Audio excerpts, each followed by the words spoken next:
Hello guys, welcome back for another question from the topic integral functions, and let us see what does our function say. So we have 1 upon root 9 minus 25 x square as a function. So how do we solve this question? Let us try to figure out a solution. The first way to do this question is to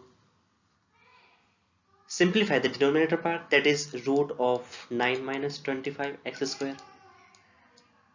Now we can take 25 common from here. So what do we get? We get what do we get? We get 5 root of 3 divided by 5 raised to the power 2 minus x square. So you can see that this is the form of root of a square minus x square. So does that thing give an idea to you that the integration of 1 upon root a square minus x square is actually equal to sine inverse x by a? So let us try to solve this question now, and let me erase this part.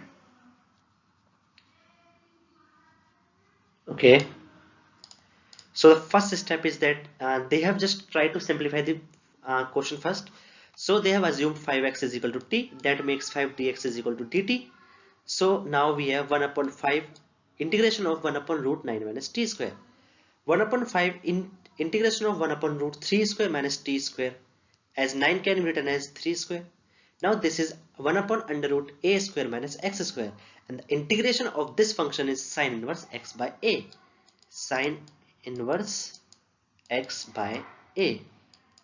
So the integration of 1 upon root 3 square minus t square is sine inverse t by 3 plus c, and we already have 1 by 5 as a coefficient. Now moving to the next slide.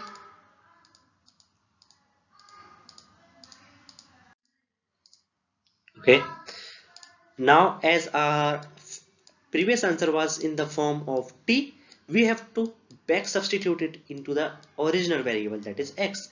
So we assume t as, what did we assume, 5x. So we back substitute the value here, and then we get our final integration. This is the identity that I was talking about, 1 by a sine inverse, and if I made a mistake, I am sorry, it was 1 by a sine inverse x by a. So this is the integration, and I hope you all understood it. Thank you. Have a nice day.